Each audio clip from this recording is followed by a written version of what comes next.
So what does it mean if you have an empty house in your birth chart? I'm going to give you an example here. So this is Aleister Crowley's chart, or it's at least one version of it, depending on the exact time of his birth.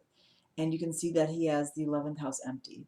So a lot of times when people ask me this question, I get the feeling, or at times I get the feeling that they're concerned, especially if it's a house like the second house where it's about earning money, or the seventh house where it's about intimate relationship. Does it mean, there's not much energy there? So this is a moment to remind you that the planets in a house mean those are the quintessential areas of your life where they like to be expressed. So if you have, Venus in your sixth house, then you like to express your love nature, your aesthetic nature in the context of a service relationship, for example.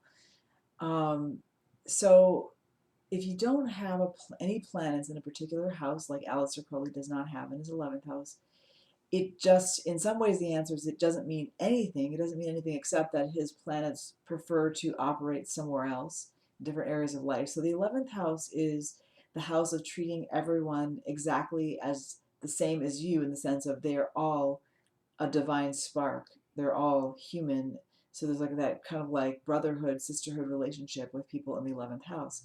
So for Crowley, if he were a client of mine, I would say, there's no planets there, so you don't have to think about expressing a particular part of you in that house. However, what you can do is look at the sign on the house to see how to conduct that type of relationship. So in this case, we have Gemini on his 11th house cusp. And so that means that he should, when he's talking to people, let's say in this case, he's spreading the word about Thelema, the religion that basically talks about every man and every woman is a star, which is 11th house material straight up. So Gemini means talking to each person or communicating with each person in a way that they understand. So changing up your style of communication in order to meet them where they are.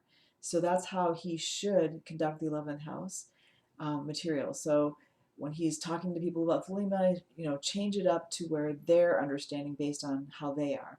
So it's there's really nothing wrong with not having planets in a house. There's nothing wrong with it at all. And just look at the sign on the cusp to figure out how to do that. Now, if this doesn't make you feel better, I have another suggestion for you. You can always focus on a particular house and sign in that house. Um, so there's nothing stopping you from acting as though a planet were there, as it were, just like using your attention in that house.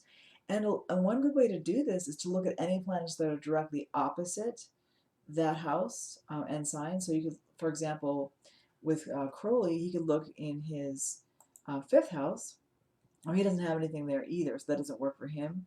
But let's say he wanted to work with his 12th house, he can look at the Mars in his sixth house and then balance that energy that he has, that Mars energy, for service, for, as it were, healing the world, and taking that and balancing it by going into solitude in the 12th house.